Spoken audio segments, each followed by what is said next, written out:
I pull up, you know I be moving. Moving the floor and I'm cruising. The money I'm speaking is fluent. All of my business booming. Stacking my cash in abundance. Yo les potes, bienvenue dans cette nouvelle vidéo. On commence avec la Première Ligue. Leicester qui enfonce Chelsea dans la crise. Pour le compte de la 18e journée de Première Ligue, Leicester accueillait Chelsea hier soir. Les Fox se sont largement imposés, propulsant les Blues dans la crise et prenant par la même occasion la place de leader de Première Ligue avec des buts de Ndidi et de Maddison. Leicester prend la tête du championnat d'Angleterre. Pourront-ils refaire l'exploit et héréditer l'exploit d'être à nouveau champion d'Angleterre comme ils l'ont fait à la surprise générale en 2016? Les mois à venir nous le diront. Chelsea, 11e du classement. Lampard est plus que jamais menacé pour son poste d'entraîneur. On passe à Florentino Pérez et Agnelli qui se sont vus pour une réunion au sommet mardi soir. Comme l'expliquent plusieurs médias espagnols comme AS, Florentino Pérez et son homologue turinois Andrea Agnelli se sont réunis pendant de longues heures du côté de Turin mardi soir pour parler, pas mercato, pas vraiment. Les deux hommes ont ainsi discuté de ce fameux projet de Super Ligue européenne. Président de l'ECA, l'Italien commence peu à peu à convaincre ses homologues italiens de se montrer favorables à ce projet. Quant à Pérez, pas besoin de le convaincre a priori, puisque le boss du Real Madrid y serait déjà favorable. Les deux dirigeants ont aussi discuté des grandes lignes de cette potentielle nouvelle compétition. Le président merengue en a aussi profité pour visiter les installations neuves du champion d'Italie en titre. On a vu aussi qu'il a parlé avec Cristiano Ronaldo, peut-être d'un potentiel retour de CR7 au Real Madrid. Comme vous le savez, la Juve est en crise, 6e de Serie A. Si la Juve ne gagne pas le championnat italien et ne gagne pas la Ligue des Champions, ils seront peut-être obligés de se séparer de Cristiano Ronaldo à 1 an de la fin de son contrat pour récupérer une somme d'argent au niveau du transfert et économiser sur le salaire du joueur portugais. Donc on enchaîne avec le mercato, les postos. Une guerre s'annonce entre le Barça et le Paris Saint-Germain, que ce soit sur le terrain et sur le mercato. Paris est intéressé par 3 joueurs du Barça, donc ça risque d'être chaud dans les prochains mois. L'objectif principal, d'abord pour les deux équipes, c'est ce match qui a lieu dans moins d'un mois, ce 8e de finale de Ligue des Champions. Match aller au Camp Nou, comme vous le savez. Mais Paris pourrait attaquer fort du côté du FC Barcelone cet été et pourrait carrément dépouiller le Barça. Le PSG déjà prépare un mauvais coup au Barça pour Eric Garcia. Le PSG observerait très attentivement Eric Garcia, libre en juin et priorité du Barça. Tout est ouvert dans ce dossier entre les deux futurs adversaires en 8e de finale de Ligue des Champions. Mundo Deportivo accorde sa une à Eric Garcia aujourd'hui. L'avenir du défenseur central de Manchester City inquiète du côté de la Catalogne. Ça urge, explique le quotidien sportif. Et pourtant, à court terme, l'international espagnol ne retournera pas dans son club formateur. En effet, les candidats à la présidence du Barça ont décidé, en accord avec l'actuel comité de gestion, de ne pas recruter l'Espagnol cet hiver et d'attendre cet été, lorsque son contrat à Manchester City, sera arrivé à échéance. Oui, mais voilà, d'autres écuries pourraient avoir la même idée. Pochettino aurait validé son profil en interne. Mundo Deportivo assure que le Paris Saint-Germain est l'une de ceux-là, désireux de frapper un joli coup pour renforcer l'axe de sa défense en vue de la saison prochaine. Le club de la capitale aurait coché le nom de l'Espagnol sur ses tablettes pour cet été. Mauricio Pochettino apprécie son profil et sa grosse marge de progression. Dans l'entourage du joueur qui privilégie pour l'heure les Blaugrana, on reste ouvert à toute possibilité et attentif à toute offre. Le Barça est prévenu, il ne devra pas traîner sous peine de laisser le Paris Saint-Germain prendre les devants. Décidément, entre ces deux-là, sur le mercato, c'est la guerre. Comme vous le savez, il y a 3 ans, Paris a fait un braquage avec Neymar, le transfert du siècle, la remontada, Paris qui pique Xavi Simons au Barça. Comme vous le savez aussi, depuis quelques jours maintenant, le Paris Saint-Germain est aussi grandement intéressé par Emerson, qui est prêté au Betis Séville par le FC Barcelone. Paris serait prêt à mettre 25 millions d'euros pour s'attacher les services du latéral droit. Comme vous le savez, à droite, Paris n'est pas vraiment au niveau. Seul Florenzi est vraiment un latéral droit. Et encore, c'est pas vraiment son poste de prédilection depuis des années, que ce soit à la Roma ou autre. Dagba n'est pas au niveau, Kerrer est inexistant. Donc il faut vraiment une doublure très forte ou vraiment de la concurrence à Florenzi, les postos. Donc voilà. 3e recrue qui est intéressé à venir au Paris Saint-Germain et que Paris pourrait piquer au Barça, Lionel Messi. Comme vous savez, il y a d'autres pistes aussi espagnoles, mais Mauricio Pochettino, Joan Laporta et la presse espagnole et française sont en train encore de nous annoncer que Paris est plus que jamais sur le dossier Léo Messi, qui pourrait avoir un lien aussi avec Kylian Mbappé, mais ça, les arguments ne sont pas très convaincants. Mauricio Pochettino a tenu à réagir sur la potentielle arrivée de Léo Messi et de Sergio Ramos, invité de El Larguero sur la Cadena Ser. Mauricio Pochettino a évoqué ses premiers pas à la tête du Paris Saint-Germain, son état de santé, le dossier Kylian Mbappé.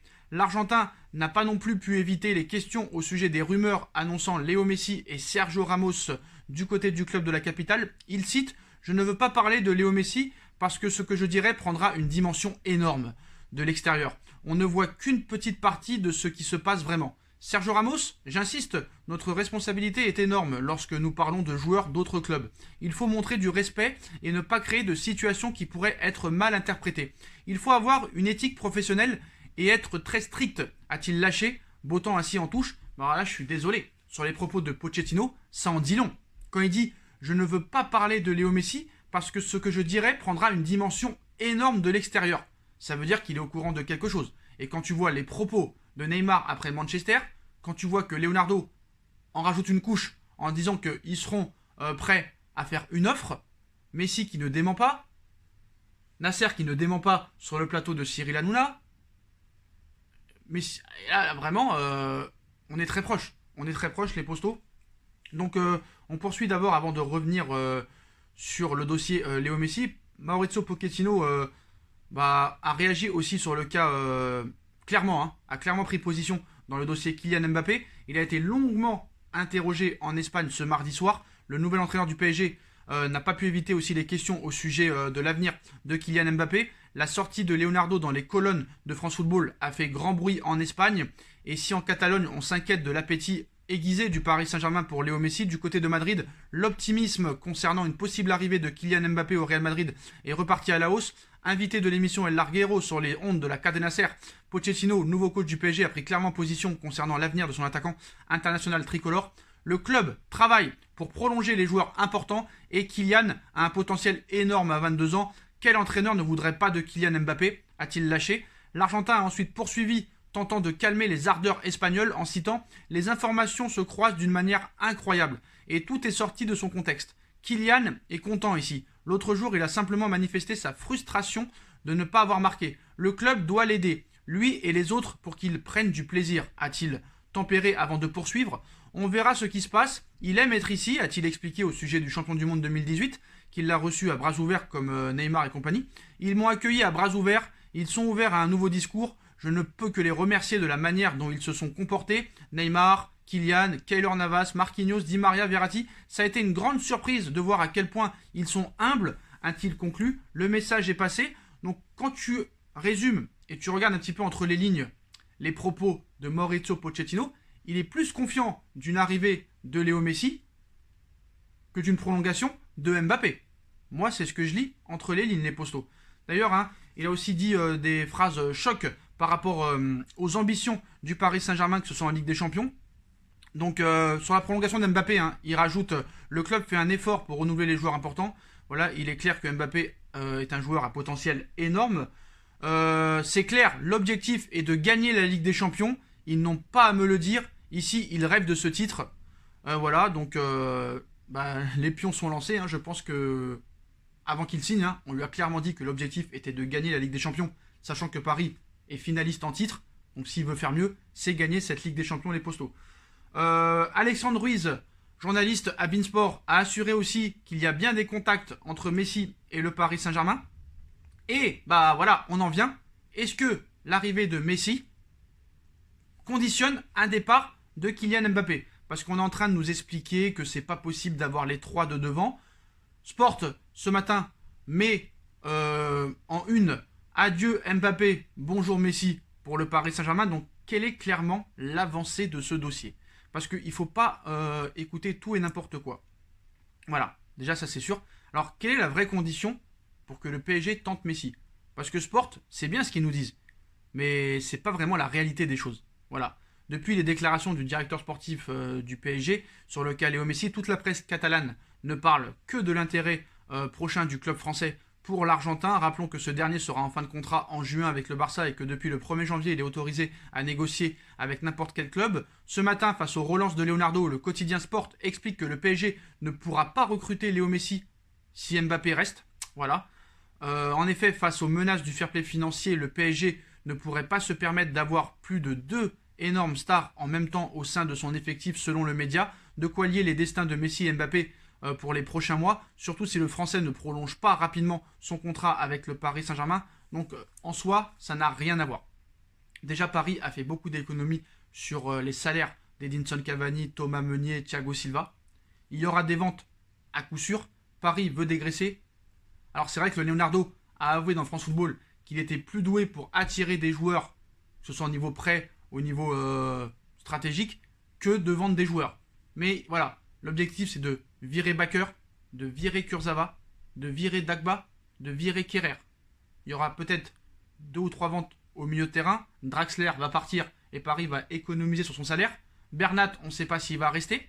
Angel Di Maria, qui a un très gros salaire, n'a toujours pas prolongé. Il y a des salaires qui vont se libérer. Il y aura des ventes. Messi est gratuit. Et je pense que c'est ça que Sport n'arrive pas à se mettre dans la tête. Voilà. Ça, il faut être très précis. Pourquoi Manchester City peut dépenser à tout va, tous les étés, alors que c'est eux, le seul club qui a été quand même l'un des grands clubs, qui a été sanctionné par le fair play financier et qui a été interdit pendant 2 ans de toute compétition européenne avant d'être relaxé par le TAS. Ils auraient dû se montrer discrets. L'été dernier, en 2020, ils n'ont pas hésité encore à dépenser sans compter. Diaz, 75 millions. Nathan Ake, 45 millions. Ferran Torres, 35 millions. Et là, cet été, on est prêt encore à avoir une enveloppe de 225 millions d'euros. Donc on sait que voilà, en Angleterre, ils n'ont pas vraiment de problème d'argent, à part la billetterie. Ils n'ont pas vraiment perdu en revenus. Les droits TV sont énormes, 3,8 milliards par saison. Donc voilà, eux, ils n'ont pas de problème. Mais quand même, ils ont quand même été sanctionnés. Ils devraient se montrer discrets. Mais apparemment, il n'y a que City qui a le droit de dépenser. Même Barcelone et le Real ne peuvent plus le faire. Après, quand tu vois les déclarations de Pochettino, qui est très confiant, quand tu vois la presse espagnole pro-Barça, qui est aussi confiante pour une arrivée de Messi au Paris Saint-Germain, Johan Laporta, qui était assez confiant dans le dossier Messi, est en train vraiment d'être très inquiet. Voilà, Laporta, l'un des favoris à la présidence du Barça, s'est une nouvelle fois exprimé au sujet de la situation de Léo Messi. Pour Johan Laporta, ce rapport serait justement un danger pour le dossier Lionel Messi. L'une des choses pour lesquelles le Barça a besoin d'un président et d'un conseil d'administration est précisément de pouvoir prendre les décisions nécessaires et ainsi présenter à Messi une proposition concrète que le club peut remplir dans le domaine économique et sportif, a déclaré celui qui a déjà occupé le poste des présidents du Barça par le passé dans les colonnes de Sport. Il rajoute « Cela n'aide en rien que le jour du scrutin soit retardé. Plus le temps passe, moins cela aide dans le cas de Messi et de nombreux autres problèmes. » Donc voilà, Laporta a bien précisé, plus le temps passe, moins cela aide dans le cas de Messi et de nombreux autres problèmes. Donc voilà, la peur augmente du côté de l'Espagne et notamment du FC Barcelone. Est-ce que Messi est bien sur le départ? Moi franchement, quand tu vois que David Alaba, même si pour l'instant il n'y a rien de fait, devrait signer au Real Madrid normalement, il préfère l'Espagne quoi qu'il arrive, je ne comprends pas pourquoi l'objectif numéro 1 n'est pas David Alaba, qui peut jouer défenseur central, latéral gauche, milieu de terrain. Ça veut dire que tu règles tous les problèmes des postes pour un joueur, 28 ans, palmarès exceptionnel, joueur exceptionnel. Et quand on voit Léo Messi, son comportement depuis plusieurs mois, son rendement sur le terrain qui n'est pas phénoménal, même s'il arrive sur ses 33 ans, les élections auront une importance. Le match des huitièmes de finale auront son importance. Mais voilà, moi je veux voir du jeu, je veux voir des joueurs qui mouillent le maillot. Je ne veux plus voir vraiment de stars qui viennent pour toucher leur argent et après partir en vacances. C'est terminé tout ça. Même si Neymar est fantastique, on a vu Neymar 6 mois la première année, on a vu Neymar 6 mois la deuxième année, et depuis Neymar n'arrive pas à être régulier sur plusieurs matchs. Toujours blessé, toujours suspendu, toujours des problèmes internes. Mbappé, vraiment maintenant depuis 1 an, est en dessous de tout. Voilà, bon c'est dommage, mais c'est comme ça. Voilà, c'est sûr que tu préférais avoir un De Bruyne au milieu de terrain ou un Thiago Alcantara, bref, c'est comme ça. Pour les autres infos, les postaux, qu'est-ce qu'on a? Oui, on a David Alaba qui devrait quand même préférer l'Espagne plutôt que Liverpool ou le Paris Saint-Germain. Mais Paris reste très attentif et reste en contact permanent avec le clan Alaba. Tant que c'est pas fait, Paris tentera le coup. La LFP a lancé aujourd'hui son appel d'offres concernant la Ligue 1 et la Ligue 2. Cela concerne la fin de la saison actuelle jusqu'à la fin de la saison 2023-2024. Qu'est-ce qu'on a d'autre? David Alaba veut jouer en Espagne, ça on le sait. Le Bayern de Munich n'envisage pas de prolonger le contrat de Corentin Tolisso qui expire en juin 2022. Le club allemand a donc placé le Français sur la liste des transferts dans l'objectif de récupérer de l'argent. Pourquoi pas peut-être un intérêt du Paris Saint-Germain. Eder Militao a reçu plusieurs offres et il pourrait également partir en prêt dans les prochaines semaines. Odegaard aussi a précisé à Zidane qu'il voulait quitter le Real Madrid, hein, annonce Marca. En manque de temps de jeu, le Norvégien souhaite être prêté. Un retour à la Real Sociedad est l'option privilégiée. Il y a eu un truc exceptionnel aussi hier. L'AS Roma a fait 6 changements. Voilà, c'est quand même assez incroyable. Donc, sanction en vue, hein, situation incroyable. Mardi soir, la Roma a effectué 6 changements, soit un de plus qu'autorisé. De nouveaux contacts ont eu lieu aujourd'hui pour Firpo. Le Barça doit trouver un remplaçant et Firpo accepte d'être la doublure de Théo au Milan AC. Hein, le Milan l'a choisi. Demain sera un jour important. Peut-être que Firpo signera au Milan AC.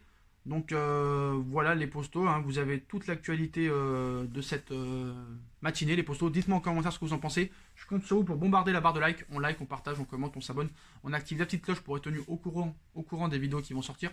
On me rejoint sur mes différents réseaux sociaux, ainsi que sur la cagnotte PayPal, hein, si vous voulez participer et soutenir la chaîne. Les postos, j'ai eu des problèmes avec No Feeling. J'en reviendrai dans plusieurs jours. Voilà, les vidéos ont été supprimées. Donc on va remplacer le contenu de la chaîne. Hein. Voilà, apparemment j'ai mal parlé des femmes, des gens, de l'amitié, bref, voilà. Mais la chaîne existe toujours, le lien est en description. On fera d'autres contenus, hein. Ce sera du contenu foot normalement. Il y a une première vidéo qui est sortie hier soir, allez checker ça et dites-moi si ce contenu-là est susceptible de vous intéresser. Voilà les postos, je vous souhaite à tous une bonne continuation, prenez soin de vous et à très vite pour une nouvelle vidéo les postos. Tchuss.